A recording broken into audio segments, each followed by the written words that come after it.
కొట్టేసింది 2 కోట్లు, విధిల్చింది 613 రూపాయలట. సైబర్ నేరగాళ్ల వలలో చిక్కి సాఫ్ట్వేర్ ఉద్యోగి విలవిల. మరో ఐటీ ఉద్యోగి నుంచి 1.40 కోట్లు. ఏమని చెప్పాలి? వీళ్ళు చదువుకున్నలే కదా, వీళ్ళకి టెక్నాలజీ గురించి తెలుసు. ప్రతిరోజు వచ్చేటువంటి అయినా కానీ వీళ్ళు పేపర్లో లేకపోతే ఇంకేమైనా చూస్తే కదా. ఐటీ ఉద్యోగులు అంటే వాళ్ళకి ఏమైనా గదే ఉద్యోగాలలో వాళ్ళు నిమగ్నం కావాల్సింది తప్పించి బయట ప్రపంచం తెలియదు. ప్రతిరోజు మనం మన ఛానల్లో కూడా ప్రతిరోజు ఒక వార్త అనేది చదువుతూ ఉంటాం.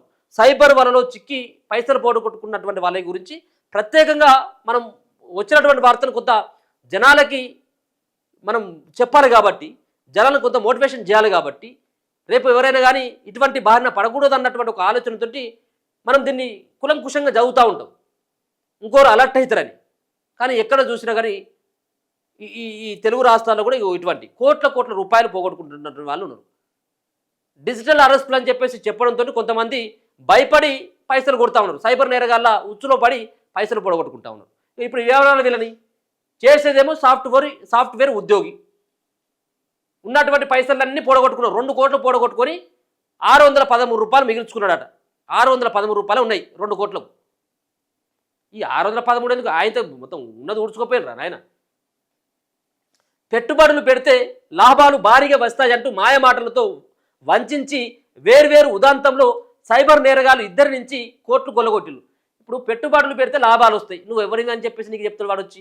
వాడు ఫోన్ చేసి ఇక నువ్వు ఒక్కరివే తురుంకాను ఉన్నావు, నువ్వు ఒక్కరివే తోపున్నావు, నీ దగ్గర 1000 కోట్ల రూపాయలు ఉన్నాయని చెప్పేసి నీకు ఫోన్ చేసి, నాయన మీరు పెట్టుబడి పెట్టుర్రా, మీరు రూపాయి పెడితే ఇంకా 10 రూపాయలు కలిసి వస్తే మొత్తం 11 రూపాయలు నీకే అకౌంట్లో ఎత్తా అని చెప్పేసి అంటానంటే వానికి బంధువులు లేరా, చుట్టాలు లేరా, స్నేహితులు లేరా? పైసలు ఎవరైనా కానీ ఉత్తగానే ఇస్తారా? ఎవరైనా ఉత్తగానే మొత్తం నీకు అల్కగా వస్తాయి. మీరు 10 రూపాయలు పెట్టుబడి పెడితే 50 రూపాయలతోటి లాభంతో మీ అకౌంట్లో ఇస్తారని చెప్పేసి ఎవరైనా చెప్తే మీరు నమ్మొచ్చా? దాన్ని ఎట్లా నమ్ముతావు? అంత ఈజీగా ఎవరు ఇస్తారు పైసలు? 2 కోట్ల రూపాయలు కొల్లగొట్టుకున్నారట. హైదరాబాద్లోని గచ్చిబౌలి టీఎన్జిఓ కాలనీకి చెందినటువంటి ఓ సాఫ్ట్వేర్ ఇంజనీర్ నుంచి 2.14 కోట్లు కొట్టేసినట. అంటే 2 కోట్లకు పైన కొట్టేసిండు. బాధితుల ఫిర్యాదుతో సైబర్ క్రైమ్ పోలీసులు కేసు నమోదు చేసిండు. ఒకవేళ ఇప్పుడు అంటే పైసలు పోయినాయి కాబట్టి వచ్చి కంప్లీట్ చేసిండు. ఒకవేళ కనుక నిజంగా వచ్చినాయి అనుకో చెప్పా, ఇప్పుడు పోలీసులకు వచ్చి నేను 2 కోట్లు పెట్టుబడి పెడితే ఒక 4 కోట్లు వచ్చినాయని చెప్పపోవు. ఇప్పుడు అయింది కదా, అంత అయిపోయింది. ఏమున్నది? నీ అకౌంట్ నుంచి కాల్ అయిపోయింది, సంచి కాల్ అయిపోయింది కదా. ఇప్పుడు వచ్చి పోలీసుల ముంగట, సైబర్ క్రైమ్ పోలీసుల ముంగట వచ్చి బాధితులు తలకాయ కొట్టుకొని నెత్తినోరు కొట్టుకుంటే ఏమున్నదిగా? నీకు ఇటువంటి కాల్స్ వచ్చినప్పుడు, ఇటువంటి వాళ్ళు నీకు మెసేజ్ చేసినప్పుడు, లింకులు పంపినప్పుడు నేరుగా పోలీసులకు వచ్చి నువ్వు కంప్లైంట్ చేసినట్టు అయితే ఉంటే దీనిపైన కొంత సైబర్ క్రైమ్ వాళ్ళు కొంత చర్యలు తీసుకొని కొంత ఇంకా వేరే వాళ్ళకి జరగకుండా కొంత అడ్డుకట్ట వేసేటోళ్ళు. అన్ని పోడగొట్టుకున్నాక వచ్చి నువ్వు చేసేటువంటిది ఘనకార్యం, నా పైసలు నాకు రావాలని ఏమున్నది? అన్ని పోడగొట్టుకుంటేవి. సైబర్ నేరగాలు వాడు ఎక్కడో ఉంటాడు, వాడు ఇండియాలో ఉన్నాడు, ఇంకేడు ఉంటాడు, వాడు ఏ దేశంలో ఉంటాడో తెలియదు, వాళ్ళ అడ్రస్ తెలియదు, వాడు మనిషా, వాడు ఇంకేదో తెలియదు. అతనితో సైబర్ నేరగాళ్ళు గత ఏడాది డిసెంబర్లో సామాజిక మాధ్యమాల ద్వారా ఓ మహిళలా పరిచయం పెంచుకున్నాడట. ఓ మహిళలాగా పరిచయం పెంచుకున్నారు. తాను స్టాక్ ట్రేడింగ్ ద్వారా బాగా లాభాలు సంపాదిస్తున్నట్లు ఆ మహిళ మాయమాటలతో నమ్మించింది. ఇక ఆ మహిళ మాట్లాడేసరికి తీయగా మాట్లాడిందేమో, ఇక ఈ సార్కు కొంత ఎక్కలేని నమ్మకం వచ్చింది ఈయనకు. అనంతరం సైబర్ నేరగాళ్ళు ఓ యాప్ డౌన్లోడ్ చేయించి రిజిస్ట్రేషన్ చేయించాలట. సైబర్ నేరగాళ్ళు మొత్తం అంతా కూడా వాళ్ళే పని చేయించిండు, అంతా కూడా రిజిస్ట్రేషన్ కూడా చేయించిండు. డిసెంబర్ 12న తొలిసారి 31.5 లక్షలు అంటే దాదాపు 32 లక్షల రూపాయలు పెట్టుబడిగా లాభాలు చూపించాలట. ఫస్ట్ లాభాలు చూపెట్టిండు, మరిన్ని పెట్టుబడులు పెడితే లాభాలు ఎక్కువ వస్తాయని చెప్పగా అతను రెండోసారి ఏం చేసిండు, 42.27 లక్షలు బదిలీ చేసిందట. డబ్బు విత్డ్రా చేసుకోవడానికి ప్రయత్నించగా లాభంలో 30% పన్ను యుఏఈ ప్రభుత్వానికి కట్టాల్సి ఉంటుందని మరిన్ని పెట్టుబడులు పెట్టాలని సూచించిందట. యాప్లో వర్చువల్గా కనిపించే లాభాలను నమ్మిన సాఫ్ట్వేర్ ఉద్యోగి ఆఫీసులో తోటి ఉద్యోగుల నుంచి 90 లక్షల రుణం తీసుకొని పంపిండు. కుటుంబ సభ్యుల దగ్గర నగదు తీసుకోవడంతో పాటు కొన్ని ఆస్తులు అమ్మి మొత్తంగా 8 దఫాల్లో 2.14 కోట్లు పంపిండు. అయితే డబ్బు విత్డ్రా కోసం ప్రయత్నించగా అదనంగా 68 లక్షలు కట్టాలని చెప్పడంతో మోసపోయినట్లు గుర్తించారు. ఆ మహిళా ఫోటోను ఇంటర్నెట్లో వెతకగా ఓ సామాజిక మాధ్యమ ప్రొఫైల్ నుంచి సేకరించినట్లు తెలిసింది. ఈ మేరకు నకిలీ ప్రొఫైల్ సృష్టించి మోసం చేసినట్లు తెలుసుకొని సైబరాబాద్ పోలీసులను ఆశ్రయించారు. ఈ క్రమంలో బాధితుడి లాభం కేవలం 613 బదిలీ చేయడం గమనార్హం. ఇగో వాడు 2 కోట్ల రూపాయలు పెట్టుబడి పెడితే ఇగో నీకు లాభం వచ్చింది 613 రూపాయలు పంపిల్లట వీళ్ళకి. ఇక చూడు ఇక ఎట్లా ఉండదు. ఇప్పుడు ఏముంటుందంటే ఈ స్టాక్ మార్కెట్లలో పెట్టుబడులు పెడితే లాభాలు వస్తాయని చెప్పేసి చెప్తాం, మీ అకౌంట్లో కూడా పైసలు కనబడతా ఉంటాయి. ఇప్పుడు చూడు సైబర్ నేరగా ఇప్పుడు ముందుగానే వాళ్ళు ఎందుకు నమ్మరు అంటే వీళ్ళకు వీళ్ళ యొక్క అకౌంట్లలో కనబడతా ఉంటాయి, ఆ డబ్బులు కనబడతాయి, వచ్చినటువంటి లాభాలు ఇంత పెట్టుబడి పెడితే దీనికి ఇంత అదనంగా కలిసి వచ్చిందని చెప్తారు. కానీ విత్డ్రా చేసుకోవడానికి మనం ప్రయత్నించినప్పుడు ఏమవుతుందంటే ఆ విత్డ్రా కావు. మనం అప్పుడు ఏం చేస్తాం, మరి మీరు పెట్టుబడి పెట్టమంటే పెట్టినాం, మరి విత్డ్రా అవుతలేవు కాదంటే మరి వాడు మళ్ళీ ఇంకొక నాటకానికి తెరదీస్తాడు.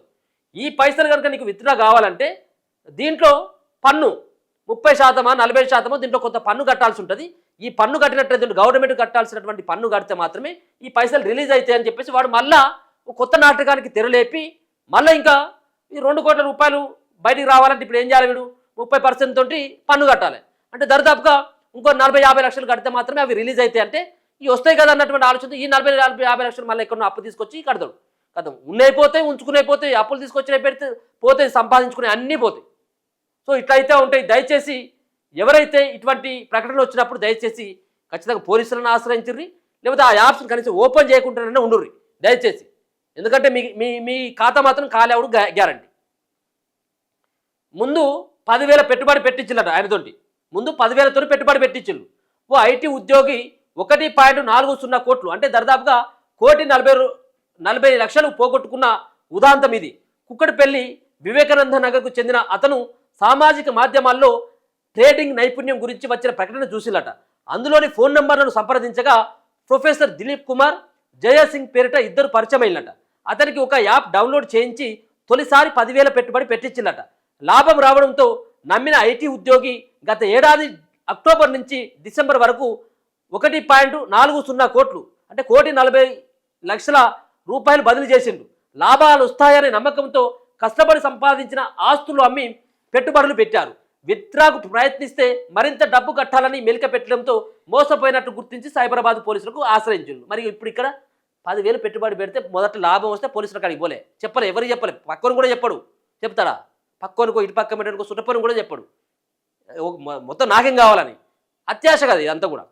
లాభం వచ్చినప్పుడు పోలీసులను ఆశ్రయించాడు, దోస్తులకు చెప్పాడు, పక్కనికి చెప్పాడు, ఎవరు చెప్పకుండా ఆ 10,000కు ఇంకో 10,000 15,000 వస్తే అది అకౌంట్ వేసుకున్నాడు, అంత అయిపోయింది.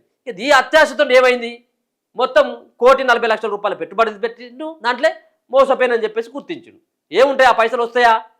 ఏమి రావు పైసలు. ఇప్పటి వరకు మనం చూడొచ్చు దేశంలో రికవరీ చేసుకున్నటువంటి ఇట్లాంటి ఆన్లైన్లో వచ్చేటువంటి ఈ ప్రకటనలకు ఆకర్షితులై పోగొట్టుకున్నటువంటి డబ్బులలో కనీసం 1-2% కూడా మళ్ళీ రిటర్న్ వాళ్ళు కవర్ చేసుకోలేదు ఇప్పటి వరకు పోలీసులు. అంటే వాళ్ళు దొరకబడడం అసాధ్యమిగా. ఏదో ఒకటి గోల్డెన్ అవర్ అని చెప్పేసి ఏదో అన్నారు. అంటే మనం పైసలు పోగొట్టుకున్న తర్వాత ఏమైనా ఇటువంటి సైబర్ నేరగాళ్ళ వలలో పడి బారిన పడి పైసలు పోగొట్టుకున్నటువంటి వాళ్ళు గంటలో ఫిర్యాదు చేస్తే వాళ్ళు పట్టుకున్నటువంటి వెసులుబాటు ఉంటుందని చెప్పేసి ఒక ప్రకటన మనం చూసినాం. మరి గంటలో వాడు పోగొట్టుకున్నా అని చెప్పేసి గంటలో వాడు ఎక్కడి నుంచి ఎక్కడ రావాలి, గంటలో ఎప్పుడు కంప్లీట్ చేయాలి? వాడు పైసలు పోగొట్టుకున్నా అని చెప్పేసి ఆ బాధతోటి వాడు నెత్తి నోరు ఏడ్చి ఎంత చేసేసరికి వాడు 2 రోజులు అవుతుంది మళ్ళీ మీ దగ్గరకు వచ్చేసరికి. సో మొత్తానికి దయచేసి ఇటువంటి వాళ్ళ మాయ మాటలకి ఇటువంటి కొన్ని ప్రకటనలకి మీరు దయచేసి ఆకర్షితులు కాకుర్రి. డబ్బులు ఉత్తగానే ఎవరికి రావు. ఇటువంటి ప్రకటనల వెనుక పెద్ద ఎత్తున భారీ మోసం ఉన్నది కాబట్టి కోట్ల రూపాయలే. వీళ్ళంతా కూడా చదువుకున్నటువంటి ఉద్యోగులు, వీళ్ళంతా కూడా మంచి చదువులు చదివినటువంటి వాళ్ళు. ఇవాళ మనం గ్రామాలలో వ్యవసాయం చేసుకున్నటువంటి వాళ్ళు కానీ, రైతులు కానీ, వ్యవసాయ కూలీలు కానీ వాళ్ళు ఎవరు కూడా వాళ్ళకున్నటువంటి అవగాహన వీళ్ళకు కూడా ఉండట్లేదు. చదువుకున్నటువంటి వాళ్ళే, పెద్ద చదువుకున్నటువంటి వాళ్ళే మోసపోతూ ఉన్నారు. మొన్న ఈవిడ పేరు ఒక అధికారి గతంలో ఆయన పేరు వాళ్ళ భార్య కూడా 1 కోట్ల రూపాయలు 2 కోట్ల రూపాయలు బోడగొట్టుకున్నది.